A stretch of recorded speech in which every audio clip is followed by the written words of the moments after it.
Hello friends, welcome to Infinite Conversations, where discussions ignite the minds to enlighten the soul with wisdom.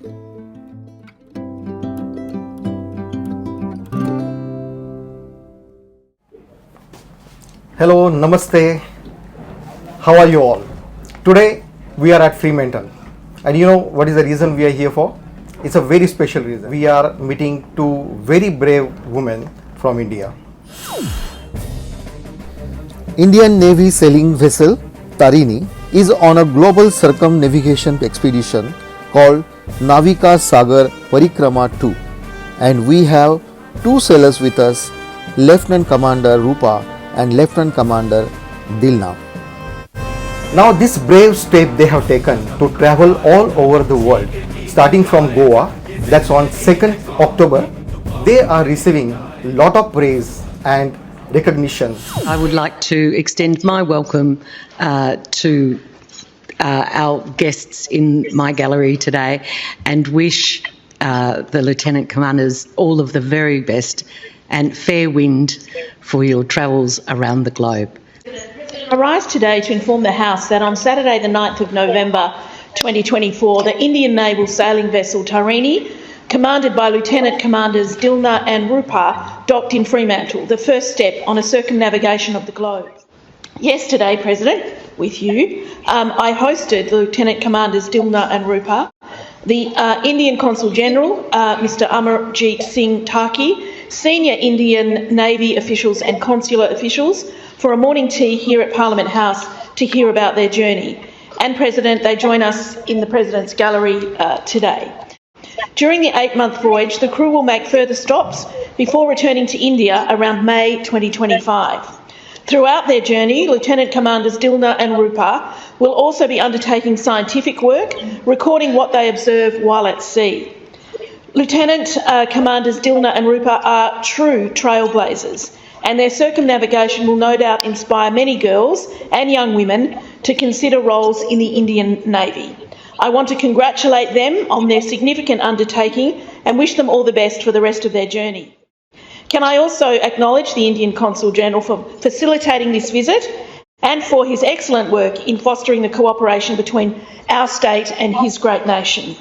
I also want to acknowledge the Indian Navy officials for their role in empowering women in their Navy and for fostering Navy cooperation between our two countries.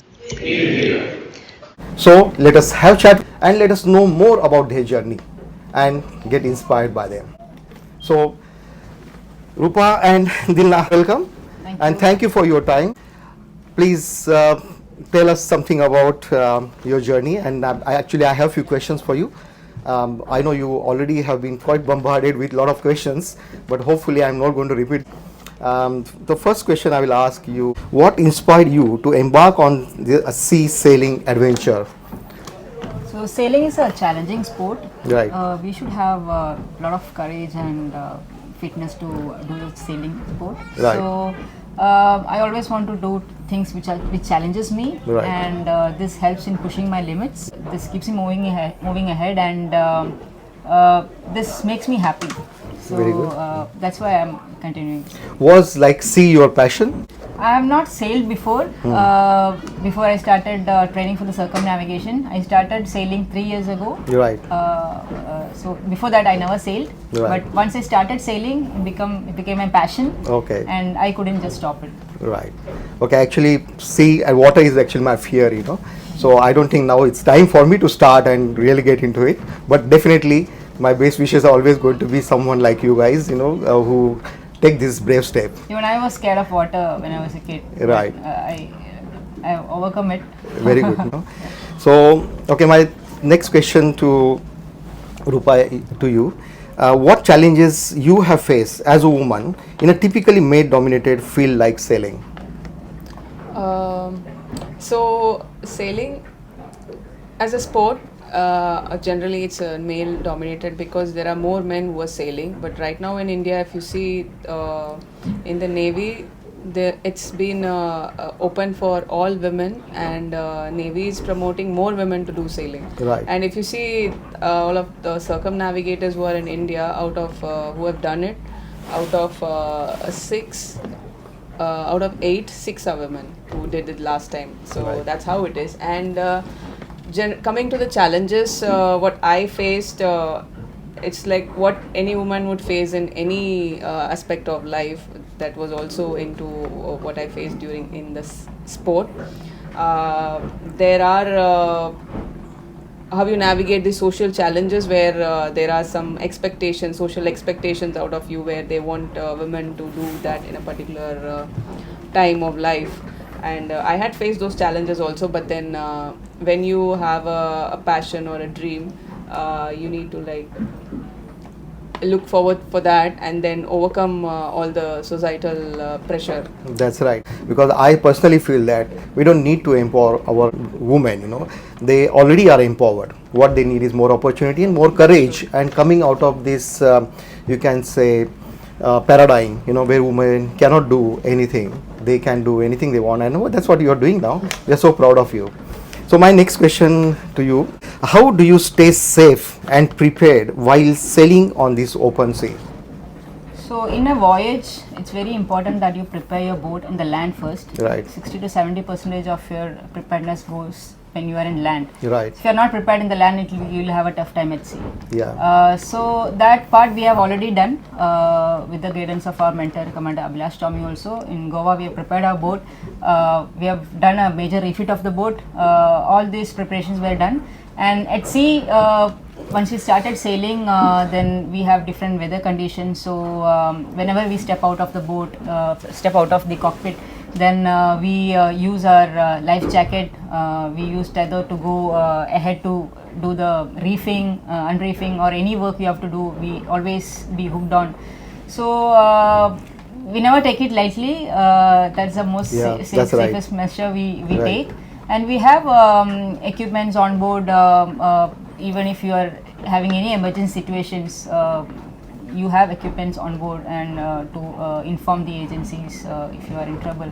So we have been trained for it, to deal with any emergencies, and we've been trained for how to keep us safe. Right. And yeah, that's how. Just out of curiosity, when you two are alone, in this big ocean, do you have any safety network around you? Like, if you need any help, can you call for any help quickly? Like, if you need anything? Yes. Of course, you are connected by satellite, I guess. Yeah. Yes. So we are connected by satellite. So if you want to do a call quickly, we have a FPB facility where you are connected over the WhatsApp calls. You Right. can talk to anyone through that. If it's not possible, then you have a handset. You can call through the satellite. Right. And we have VHF set. If there is any ship nearby, if you want to talk to them, you can do that. Perfect. So we have various ways to keep in touch, or if you have any emergency situation. Stu, And we if- have yeah. emergency equipments like EPIRB and SART, which if you are in distress, then you can just press it. The alert goes to the nearest maritime rescue center, and they'll be there to rescue. So Yeah. On this, it's all on this, there. yeah. But on this safety thing, I will ask you, Rupa, with your parent, particularly mothers, how did they react when you said you want to go for this expedition?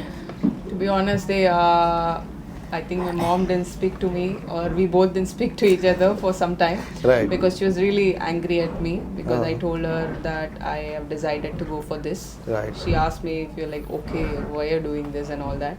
But then it was a very gradual thing with my parents. They finally, their parents, if they see, they just saw me that I was very particular about going with this, and I was very strong about my desire was strong to do this, so they started supporting me. Right. And then now they're okay when I have to just tell them every day that I'm okay, so they're happy. That's good. That's good. And I'm sure you will be okay.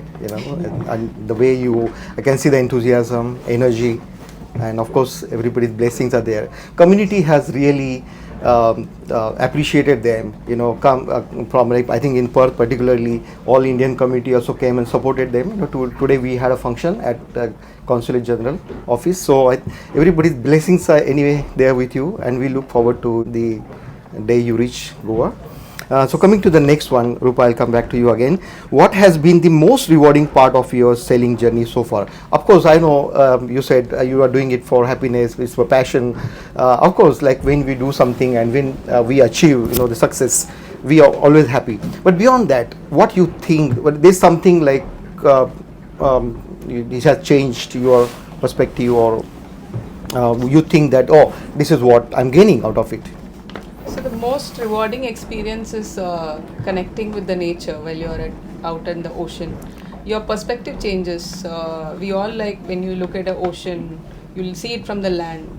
So that there's a different perspective. But then when you're in the middle of the ocean and there's nothing you can see around you, it gives you an entirely different perspective. There's something called the ocean view effect and the overview effect, which the astronauts feel, and there's a similar effect which the sailors feel, because you see the nature at its full force and its full beauty when you are in the ocean. Right. So that itself, it changes you as a person. Right. And one of the most one more rewarding experience for me would be I'm able to connect with myself better when I'm at sea, when away from all the hustles of the city, and you get some time for yourself. That's right. Okay, and once you finish this, definitely you'll be a different person, both of you, right? Okay, then I'll come back to you. How do you handle the physical demands of this sailing, especially during long voyages? Because it's definitely physically demanding kind of a project, isn't it? So how do you handle that? So I would say it's just not about physical. It's not just You a may- physically demanding sport. It is equally a mentally as well. demanding sport. You have to be very mentally strong enough to carry out this voyage. So when we are in the boat, when we do a long voyage, this is the longest voyage we have done, like both of us, 38 days at sea. Yeah. So we have to keep ourselves fit, because the weather will be bad. The more we go south after crossing the equator, the weather is going to be bad. Even so, we have to keep ourselves fit. There will be a lot of work on the sails. You have to reef up, reef down. So you have to keep yourself fit. Whenever we get time, we keep doing some exercises, and like even if you don't do it, but still you keep whinging, you keep tying up the sails and all. So we keep ourselves fit. We Right. ensure that we are fit throughout the journey. And I would say, since it's just both of us, there are many we get sleep deprived. We can't sleep for a longer time. So if you don't get better sleep, you will not be able to function properly. Right. So we take turns at night when we do the watches. We take turns. We ensure that we get proper rest. Right. And when weather is bad, that may not be possible. That is one challenge, actually. But still, we ensure that we both keep ourselves fit, and Right. We can talk to our family and Whenever friends. you yeah, do it. whenever it's Do you required. do anything for entertainment? Like you have like music, or must be having, We right? have, yes, Yeah, we right. have a music Right, system. right, So right. whenever we get bored, we switch on the music and we read books. But this only happens when the weather is good. Right. And But then, like, there is one more question. Like I just came to my mind. Like since you are very professionally trained and you know how to sail it, is there any chance, or is there any scope in future, not from you but in general, that people go on this kind of adventures and they take common people like us with them for that experience? Maybe some say 3,000, 4,000 kilometers travel in sailing. Is it possible? There are already Yeah. various, not in India right now, but then there are various sailboats which do cruises to remote islands. Right. Like there are certain places on the earth which you can visit only by a sailboat. There are cruises, sailboats which are doing a cruise to Antarctica also. They do expeditions to Antarctica and Okay. the southernmost islands. Right. but the thing is, you can't just go one fine day and then sail. You have to be trained for, even if you are not a sailor, if you are beginning, it's a beginning, then you go undergo some training. Some training, yeah. Then only you can. Yeah, like we go do for the- mountaineering, because mountaineering is my passion as well. I do a lot when I go to Okay. India. Okay. At least one time I just go, for like Himalaya treks and all that. But there also I have trained guide, with us, Yeah. and then they guide us and they help us. And of course, over the period of time, I'm trained to climb. So that way, here, that's what I was looking at, that possibility. Okay, we'll come to the next one because we are running out of time. What advice would you give to other women who are interested in pursuing a similar adventure? So there are a lot of opportunities which are available in India for now, right now, for sailing. I would say you need to look for opportunities which are and you need to be willing to take the opportunities, because that is the most important thing, where you come out of your comfort zone and you be willing to work for it. And any adventure requires perseverance and coming out of your comfort zone and giving up all your fears and inhibitions. We all have fears and inhibitions in our day-to-day life, but it's important that you overcome all of that, then you find your purpose. That's right. Out of this experience, I think you have answered me partly, but I'm going to ask you again. How has your perspective on life and the world changed as a result of your experiences at sea? So sea changes you as a person. I would say it is the best teacher out there. It gives you, it doesn't tell you things, but then since you are alone with yourself at sea, you get a lot of you do a lot of introspection and you think over things, and then you finally get the answer what's going on. So for me it was I learned a lot of patience, and I learned what is under my control and what's not under my control, because you're out there at nature, you cannot really fight nature. Then you realize how small you are, and that's right. And what is really under your control. Yeah. And that was a really life-changing perspective change for me. Right. Now, since you are doing something very different, right, and which people can say, oh, it is beyond the any girl's capacity, but you are achieving it, and we started believing in now that women can do a lot of things. But do you have any message for other women who want to get into adventures like this and coming out of that daily routine of family and cooking and all that? I would say that as women we are all multi-talented, right, and we are very good in balancing roles at home, at office, and we have been doing this for ages. And it's just that it is very much possible for every woman to come out and follow their passion. It's just a small inhibition which lies inside of them, whether a fear whether I'll be able to do it or not, and you will know whether you'll be able to do it only if you try for it. Exactly. So you need to go grab the opportunity, and right now if you're willing to do it, there is a very strong community and a force behind you back in India which is willing to empower you. It's all about women empowerment back in India. You just have to have the willingness. Yeah, I mean, I personally feel, as I said earlier, I think that our women are already empowered. What they need is courage, and the opportunities and the support from the families as well, and give that them confidence. Now, last question to both of you. What is your bucket list, and what is your bucket list after this one? Like, what is that you want to do next after this one? Do you have any adventure in mind?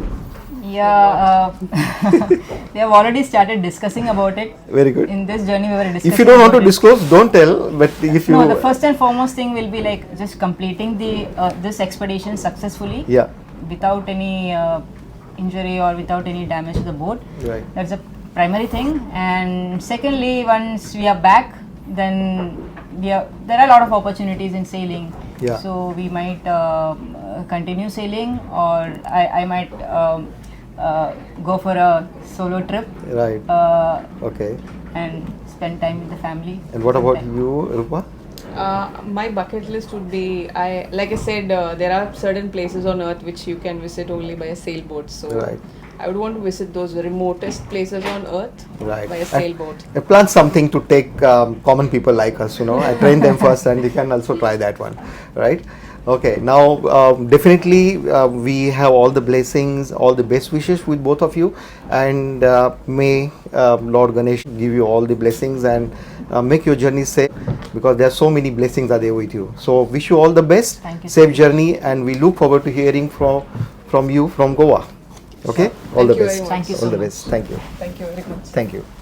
So Friends, thank you. Let us thanks both Rupa and Dilna for giving us time and giving us all the perspective of this adventure.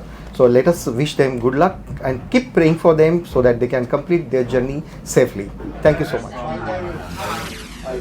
So this is the navigation panel. We have charts over here. We navigate with the charts, and we have wind indicator. The direction of the wind is shown here, and the speed of the wind. And we have fleet broadband, the satellite phone, to be connected with the family and officials. And we have a VHF set where you can connect with the nearby ships. And this is our galley, and we store food inside this cupboard, and we have storage below the bridges also. And we have an engine here, a diesel engine, which is used mainly for leaving an entry harbour and in case of emergencies. And we also have a diesel alternator to charge our batteries, because the boat equipment, everything runs on batteries. And we also have a RO plant. And this is a sleeping space. We call this a skipper bunk because you get a better view of what's going on out there.